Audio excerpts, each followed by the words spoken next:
Gaza में 11,000 से ज्यादा लोगों की मौत हो गई है।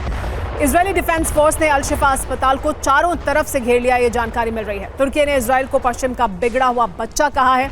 युद्ध के बाद गाजा पर चलेगा इजरायल का शासन, ऐसी जानकारी सामने आ रही है। लेबनान बॉर्डर पर इजरायल और हिजबुल्लाह में भीषण जंग भी जारी है। अब हम आपको इजरायल हमास जंग से जुड़ी 10 वीडियो ब्रेकिंग दिखाएंगे, साथ ही रूस यूक्रेन वॉर फ्रंट से जुड़ी 10 बड़ी वीडियो ब्रेकिंग भी आपको दिखाएंगे, जो युद्ध की भयावहता की कहानी आपको बताएंगे। सबसे पहले देखिए इजरायल हमास जंग से जुड़ी इस वक्त की 10 बड़ी वीडियो ब्रेकिंग न्यूज। सबसे बड़ी खबर इस वक्त की, गाजा पर इजरायली वायुसेना का हमला देखने को मिल रहा है। 215वीं ब्रिगेड ने वेपन डिपो को तबाह कर दिया है।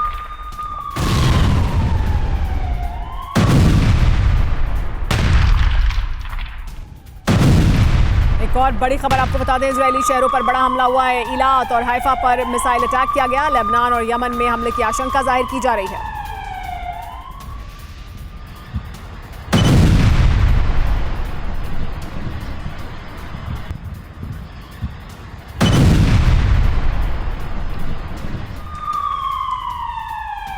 एक और बड़ी खबर, गाजा में इजरायली वायुसेना का कहर देखने को मिल रहा है। हमास के ठिकानों को ध्वस्त किया गया। हमास के सैन्य डिपो को तबाह किया गया। इस सैन्य डिपो में थी एंटी टैंक मिसाइल। 215वीं ब्रिगेड ने गाजा में तबाही मचाई है।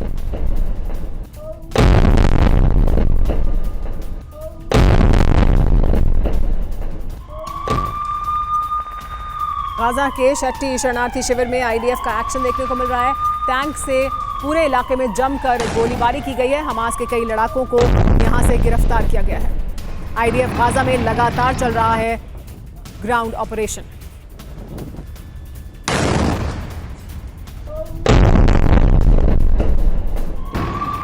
एक और बड़ी खबर आपको बता दें, युद्ध के मैदान से आ रही है। गाजा में इजरायली डिफेंस फोर्स ने ग्राउंड एक्शन को आगे बढ़ाया है। गाजा को लेकर इजरायली डिफेंस फोर्स ने बड़ा दावा भी किया है। हमास की सैन्य चौकियों पर कब्जे का दावा किया जा रहा है इजरायली डिफेंस फोर्स द्वारा।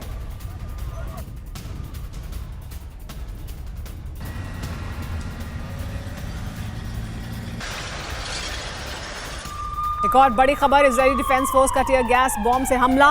रिहायशी इलाके पर अटैक किया गया। आईडीएफ की तरफ से कालिंदिया कैंप में भी छापेमारी की गई।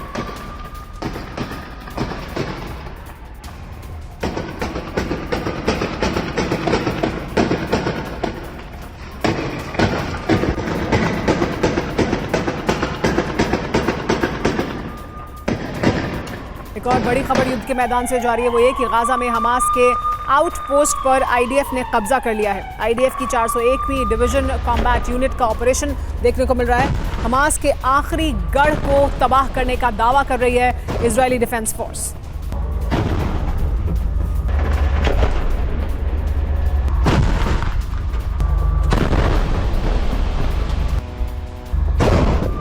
एक और बड़ी खबर जो आ रही है ईरान से, ईरान ने किया है नए टैंक का परीक्षण। ईरानी खरा टैंक का फील्ड टेस्ट किया गया। इजरायल से तनाव के बीच परीक्षण किया जा रहा है, यानी ईरान अपनी ताकत को लगातार बढ़ा भी रहा है और दुनिया को दिखाने की कोशिश भी कर रहा है।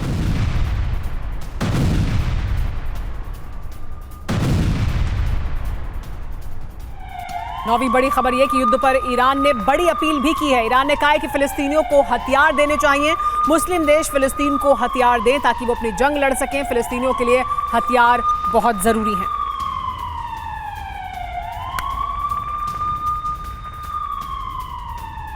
दसवीं बड़ी खबर है कि सीरिया इजरायल में भी सीधी टक्कर देखने को मिल रही है। इजरायली डिफेंस फोर्स ने सीरिया में की है एयर स्ट्राइक। गोलान हाइट्स के पास इजरायली डिफेंस फोर्स ने हमला किया है। हमास के ठिकाने ध्वस्त किए गए, दावा किया जा रहा है इजरायली डिफेंस फोर्स द्वारा।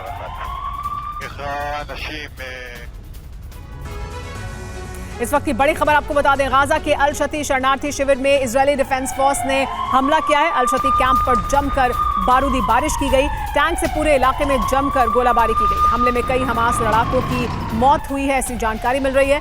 इजरायली डिफेंस फोर्स गाजा में लगातार चला रही है अपना ग्राउंड ऑपरेशन और तेजी से इस ग्राउंड ऑपरेशन को आगे बढ़ा रही है। किस तरह की क्षति और किस तरह का नुकसान इस ग्राउंड ऑपरेशन से हो रहा है, उसकी तस्वीरें सामने आई हैं।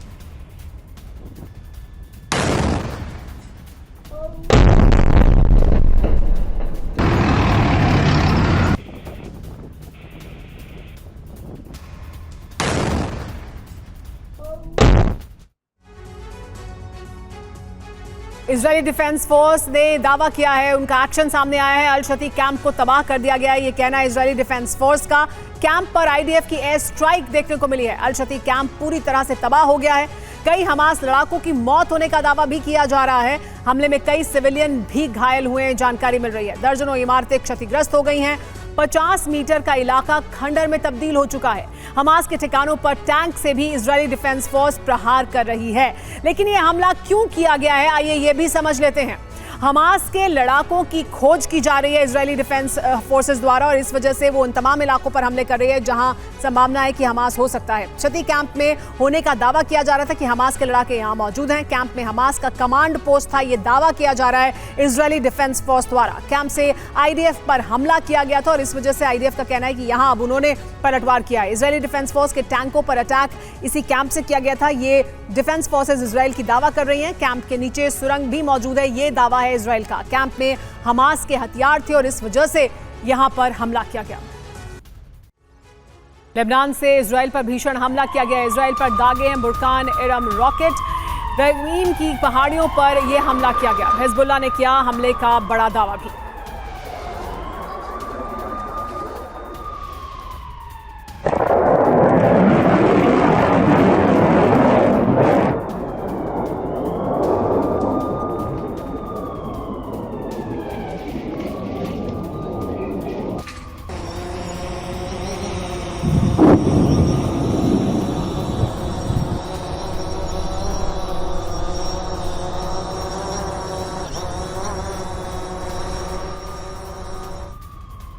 एक और बड़ी खबर आपको बता दें, इजराइल को हिजबुल्लाह ने धमकी दी है। इजरायली लगातार गलती कर रहा है, इजराइल बड़ी गलती कर रहा है। आईडीएफ नहीं रुकी तो भीषण जंग जारी रहेगी, कहा है नसरुल्लाह ने। यानी भीषण होगी अगर जंग होगी, अगर इजरायली डिफेंस फोर्स नहीं रुकते हैं, इजराइल को बर्बाद हो जाएगा, ये कहना है नसरुल्लाह का। इजराइल के खिलाफ हिजबुल्लाह का ड्रोन हमला भी देखने को मिला है। लेबनानी सीमा से इजरायली डिफेंस फोर्स की चौकियों पर दागे गए हैं मोर्टार।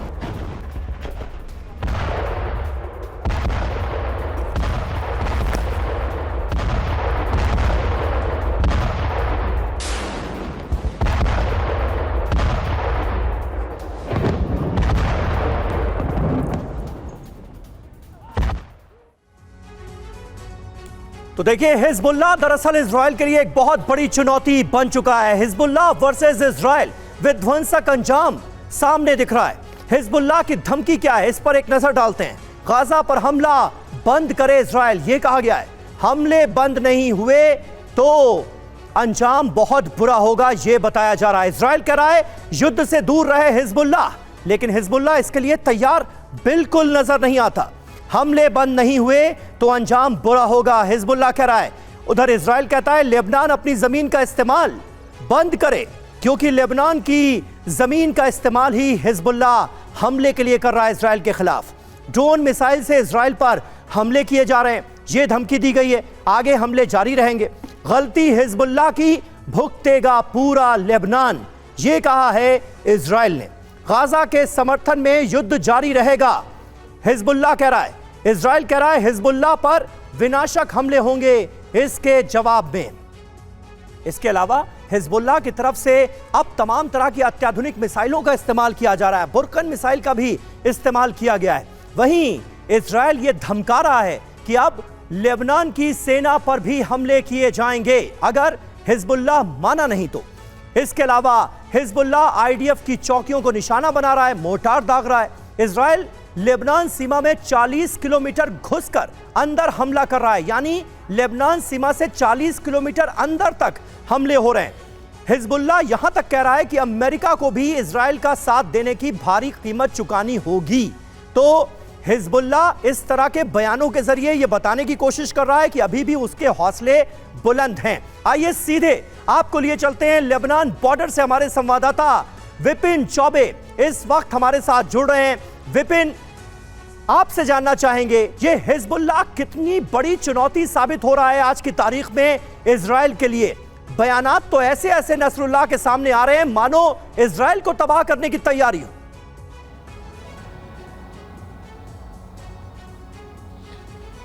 देखिए, ये कहना लाजमी नहीं होगा। मुझे लगता है कि छोटी बू और बड़ी बात है। हालांकि धमकी तो दे रहा है, लेकिन उसकी हैसियत इतनी बड़ी नहीं है कि इजराइल जैसे देश को वो नेस्तनाबूद कर दे। ये जरूर है कि वो डिस्टर्बेंस क्रिएट कर सकता है और वो पिछले एक महीने से करने की कोशिश कर रहा है, डिस्ट्रैक्ट कर रहा है इस पूरे युद्ध में इजराइल को। देखिए, इजराइल इस वक्त पूरी तरह से, इजराइल का पूरा कंसंट्रेशन इस वक्त कहां पर है? वो गाजा पट्टी की जमीन पर है। गाजा को भी दो भागों में बांट दिया गया। नॉर्थ गाजा में पूरे युद्ध को सेंटर करके पूरे हमास का खात्मा करना यह लक्ष्य है आज की तारीख में इजराइल का, ताकि भविष्य में उसके लिए कोई इस तरह की चुनौती ना बन सके। लेकिन उसको डिस्ट्रैक्ट करने के लिए ईरान पीछे से बैकिंग कर रहा है। हमास को हर वो चीज आज की तारीख में प्रोवाइड करा रहा है जो उसको और मजबूती दे सके। दूसरा वॉर फ्रंट लेबनान का, सीरिया, यहां पर भी डिस्टर्बेंस क्रिएट करने की कोशिश की जा रही है। रह रहकर अपनी तरफ से मिसाइल, गोले, रॉकेट्स दागे जा रहे हैं, तोप के गोले दागे जा रहे हैं, ताकि यहां भी एंगेज रखा जा सके, पूरी फोर्सेस एक जगह पर सेंट्रिक ना हो सके। तो डिस्टर्बेंस कर सकता है, लेकिन उसकी हैसियत इतनी बड़ी, मुझे और मेरा अनुभव और जितना मैंने जाना है, उसके बारे में पढ़ा है, उसके बारे में मुझे तो नहीं लगता, और इतिहास भी ये बताता है कि लेबनान की इतनी बड़ी हैसियत नहीं है कि वो इजराइल के खिलाफ सिर उठा पाए और उसको पूरी तरह से इस युद्ध में पटक नहीं दे पाए। जी हाँ, जाहिर सी बात है, इजराइल के सामने ताकत भले ही शायद हिजबुल्लाह की कम है, लेकिन एक फ्रंट पर अगर वो लगातार एक्शन लेता रहेगा तो ज़रूर ध्यान भटा रहेगा इजराइल का, और इजराइल के लिए शायद वो मुश्किल होगा कि कई फ्रंट पर वो युद्ध को लड़ते रहें।